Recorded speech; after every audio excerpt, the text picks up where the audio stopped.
So, greetings in the name of the Lord Jesus Christ, my friends, and yes, viewers na hindi pa kapatid sa Panginoon, ibig sabihin, welcome po kayo. The Lord Jesus is welcoming you sa channel pong ito, no?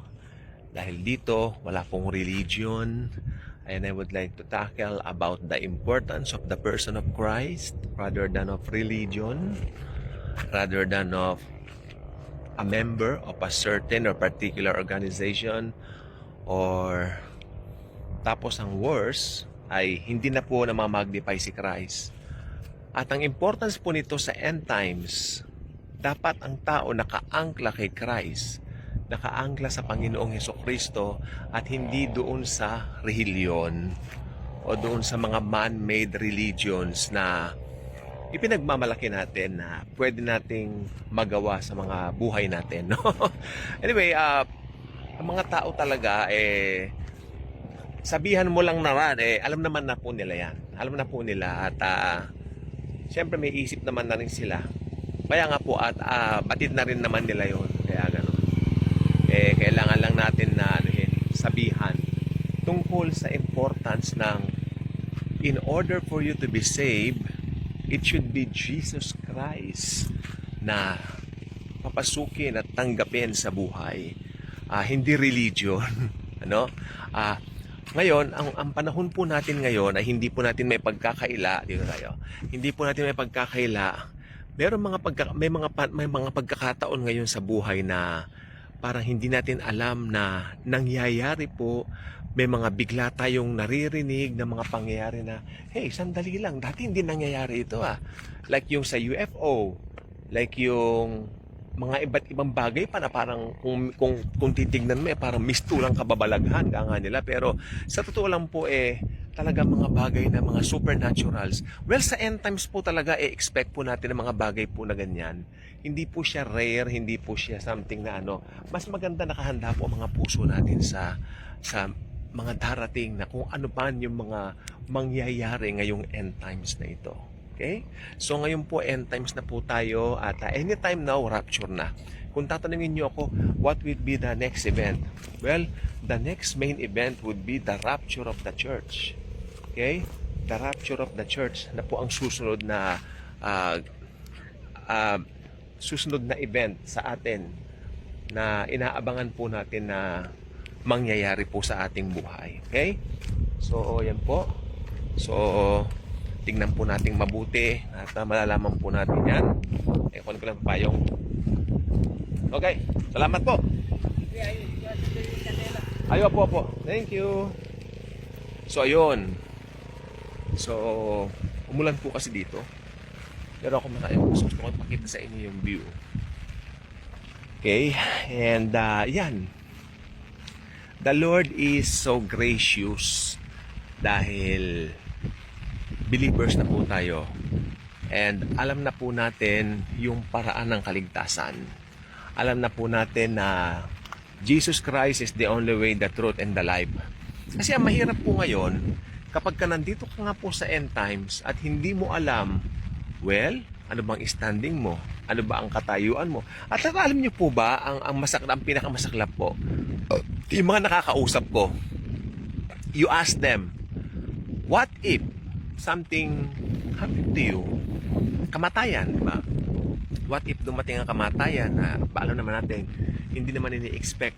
Pero halimbawa, dumating, what will happen to you? Well, may sumagot ba naman na, well, talagang sumagot po itong sabi niya, baka sa impyerno, parang wala siyang pakialam. I don't know if she's babae po, may edad na rin po. I don't know if she is joking, pero sabi ko, alam niyo po ba pwedeng matiyak ang salvation? Ano ang gusto kong i-point sa vlog na ito? Dito po sa mundong ibabaw natin ngayon na ganito ang mga pangyayari sa mundo, meron pong katiyakan after ng buhay na ito. Yun po ay walang iba kundi si Jesus Christ. No? Pag tinanggap mo si Jesus Christ as your Lord and Savior, makatitiyak ka yung kaligtasan, sure. So, kaya lang ang problema po talaga, hindi naman po lahat kilala nila ang Panginoon. Yung iba po talaga ngayon parang passive pag napag-uusapan ng tungkol dyan. May nagsabi pa nga sa akin dati, ay pag yan ang usapan, May pulisap kasi. Pag yan ang usapan, sabi niya, ayoko. Aalis ako. Hindi ako makikipag-usap. Well, nakakalungkot po. May mga tao hindi binibigyan ng importansya ang mga eternal matters ng buhay natin, no? Well, yun po ang pinaka-importante. So, sa ano po to? Sa araw to, kung anong oras kayo inaabutan ng video ito, kitang-kita po natin ang katotohanan na maya-maya nagugulat tayo sa mga news dito sa YouTube at sa iba pang social media platforms dahil sasabihin natin, ay nung araw hindi nangyayari ang mga bagay na yan. Ayun din po ang madalas kong sabihin. Pero kung nakatitiyak ka naman na alam mo sa uncertain times na gaya nito, hindi ka pababayaan ng Panginoon, mas masaya ang buhay. Knowing that Jesus is with you all the time, always, ay hindi mo dapat ikatakot. Hindi ka dapat magulumihan, hindi ka dapat mangamba. Amen? At nakakatakot po talaga ang panahon po ngayon. That's the purpose na talagang araw-araw I'm reminding everyone na ito pong panahon natin ngayon ay talagang marami pong lindol. Nabalitaan niyo po ba yung mga nangyaring mga pagbaha sa iba't ibang bahagi po ng ano natin ngayon, no, ng mundo, no? Hindi lang po dito sa Pinas, marami pong mga disasters ngayon. May mga lindol, may mga baha. Ito pong rain natin na ito, itong ulan natin. Ako pinagpapasalamat ko po ito, wag lang po makapinsala. Itong ulan po natin na ito, pinagpapasalamat ko, wag lang makapinsala, no? At sa awa naman ng Panginoon, ayos naman po. Nakakaginhawa pa nga po kasi lumalamig ang panahon natin. So, hindi po siya dapat na ikatakot at ikabahala. Pero what I mean po is yung mga nakakagulantang na mga lindol sa iba't ibang bahagi, especially nangyari sa Venezuela, no? Yung mga pangyayari. Ano ba yung mga latest na pangyayari ngayon? Parang tumigil po yata yung sa Israel, no? Parang tumigil po yata yung sa... Siyempre, pag sinabi mong Israel, ito yung pinakapuso ng prophecy.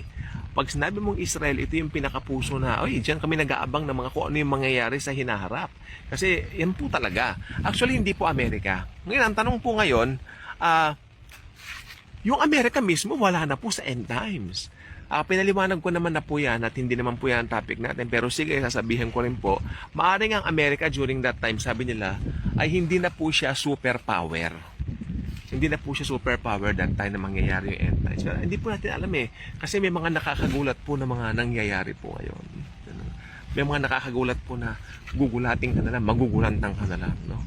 So, sa nakikita ko po ngayon, talagang meron tayong mga tinatawag na talagang mga feeling na parang, hey, what is this? What is really happening? Parang ganon. Pero it doesn't really follow naman na may pangit na magaganap. Okay? So tayo po ay talagang pinagpapala pa rin po bawat araw ng Panginoon sa mga pangyayari pong ito. Okay? Sa dami po nangyayari ngayon sa mundo, minsan magugulat na lang po kayo. May mga bagong balita na hindi ko po alam kung ano po yan, ano po yun. Actually, hindi ko po alam ang mga headlines ngayon. Medyo naglaylo po ako ng konti. At dahil hindi naman po sa nawawalan ako ng gana, of course, as a believer, I should be, na lagi po akong updated, no? Pero lately po, medyo hinay-hinay. Nga niya. Hinay-hinay po at medyo cool at kalmado po muna tayo. At sa mga bagay pong ganyan, no? So again, maraming pong salamat. Kung hindi pa kayo ka-good vibes, inaanyayahan po kayo maging ka-good vibes na. Click that subscribe button, share this video, and upon sharing this video, you are not just sharing Jesus, but you are sharing His grace, His love, His faithfulness, His love. Laging hindi nagbabago at laging mananatili magpakailanman. Okay? So maraming pong salamat sa inyong panonood. God bless po sa atin. So, thank you. Thank you. Salamat po. Okay. Turo po kayo. Very wonderful. Thank you, Jesus. Okay. So, yes. God bless everyone. God bless po sa ating lahat. Okay. Thank you. Hallelujah. Thank you, Jesus. Okay.